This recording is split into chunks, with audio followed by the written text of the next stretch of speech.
Assalamualaikum warahmatullahi wabarakatuh. Yang saya hormati kepada Bapak Muhammad Nur Amin LC MAG selaku dosen pengampu mata kuliah Tafsir Tematis 2. Saya atas nama Lailatul Badriyah dengan NPM 2213 00014 Program Studi Ilmu Al-Quran dan Tafsir Fakultas Usuluddin dan Dakwah Universitas Ma'arif Lampung. Baiklah, pada kesempatan kali ini saya akan sedikit mempresentasikan tentang etika komunikasi antar personal menurut Al-Quran Surah An-Nisa ayat 63, Surah Al-Isra ayat 23, Surah Al-Isra ayat 28, dan Surah Al-Ahzab ayat 32.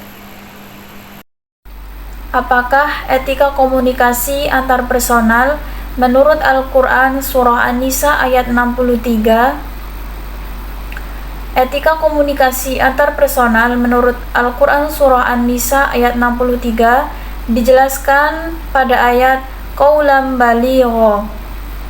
Menurut Wahbah Az-Zuhaili, qaul baligh artinya adalah perkataan yang dapat memberi pengaruh mendalam pada hati dan jiwa seseorang atau memberikan nasihat kepada seseorang tentang hal-hal yang baik. Untuk pembahasan yang selanjutnya, apakah etika komunikasi antar personal menurut Al-Quran Surah Al-Isra ayat 23? Etika komunikasi antar personal menurut Al-Quran Surah Al-Isra ayat 23 dijelaskan pada ayat Qaulan karima. Menurut Wahbah Az-Zuhaili, qaul karim artinya adalah perkataan yang lembut, bagus, dan baik, yang disertai dengan pemuliaan, penghormatan, dan sopan santun yang tinggi.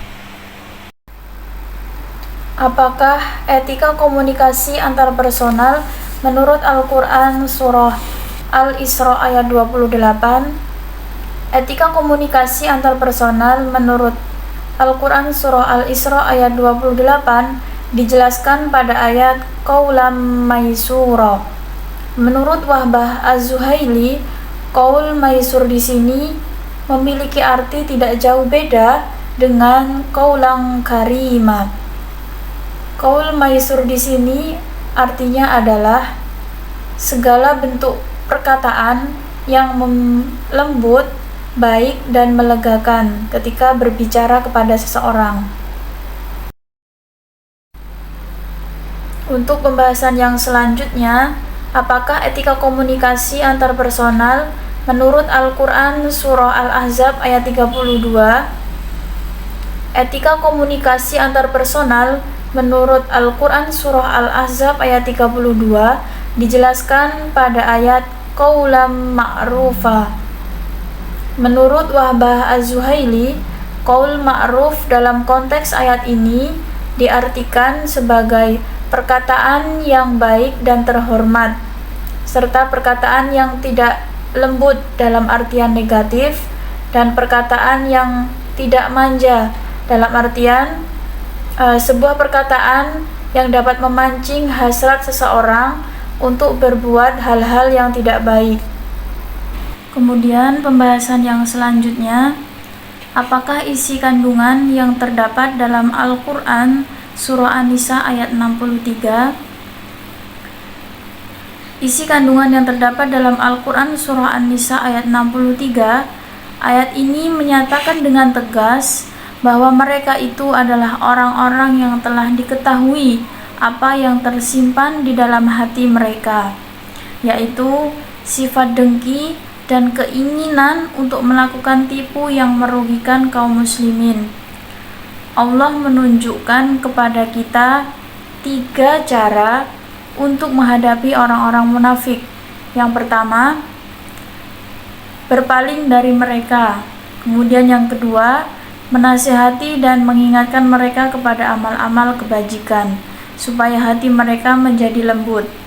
Yang terakhir, ucapan yang tegas dan membekas di hati, yaitu dengan menakut-nakuti mereka. Untuk pembahasan yang selanjutnya, apakah isi kandungan yang terdapat dalam Al-Quran Surah Al-Isra ayat 23? Kandungan Surah Al-Isra ayat 23 bahwa ada dua ketetapan Allah yang menjadi kewajiban setiap manusia. Yang pertama, kewajiban beribadah hanya kepada Allah Subhanahu wa Ta'ala. Perintah ini mencakup dua hal, yaitu agar beribadah kepada Allah dan menjaga diri agar tidak beribadah kepada selainnya. Karena ibadah merupakan puncak pengagungan dan tidak ada yang berhak mendapatkannya kecuali Allah Azza wa Jalla. Karena Allah lah sumber dari segala anugerah dan kenikmatan seperti penciptaan, kehidupan, kekuatan, dan akal. Kemudian yang kedua, kewajiban berbakti kepada kedua orang tua. Dalam banyak ayat, Allah menyebutkan perintah berbakti dan berbuat baik kepada kedua orang tua beriringan dengan perintah untuk beribadah kepadanya. Hal ini karena berbakti kepada kedua orang tua menjadi parameter bagi kualitas penghambaan manusia kepada Allah, dan kedua orang tua merupakan sebab yang tampak bagi keberadaan manusia di dunia, dan Allah Subhanahu wa Ta'ala merupakan sebab hakiki bagi keberadaannya. Pembahasan yang selanjutnya, apakah isi kandungan yang terdapat dalam Al-Quran Surah Al-Isra ayat 28? Dalam ayat ini dijelaskan bagaimana sikap yang baik terhadap orang-orang yang sangat memerlukan pertolongan, sedangkan orang yang dimintai pertolongan itu tidak mempunyai kemampuan untuk menolong. Apabila hal itu terjadi pada seseorang, maka hendaklah ia mengatakan kepada orang itu dengan perkataan yang sopan dan lemah lembut. Jika ia mempunyai kesanggupan di waktu yang lain, maka hendaklah berjanji dengan janji yang bisa dilaksanakan dan memuaskan hati mereka.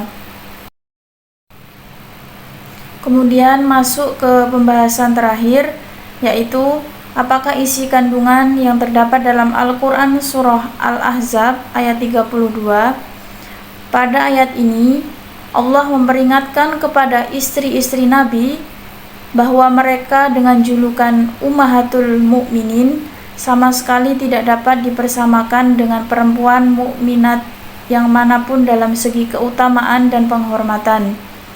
Jika mereka betul-betul bertakwa, tidak ada seorang perempuan pun yang dapat menyerupai kedudukan, apalagi melebihi keutamaan mereka, karena suami mereka adalah Sayyidul Anbiya wal Mursalin. Oleh karena itu, jika mengadakan pembicaraan dengan orang lain, maka mereka dilarang merendahkan suara yang dapat menimbulkan perasaan kurang baik terhadap kesucian dan kehormatan mereka, terutama jika yang dihadapi itu orang-orang fasik atau munafik yang itikad baiknya diragukan. Demikianlah sedikit presentasi yang dapat saya sampaikan. Kurang dan lebihnya saya mohon maaf. Saya akhiri. Wassalamualaikum warahmatullahi wabarakatuh.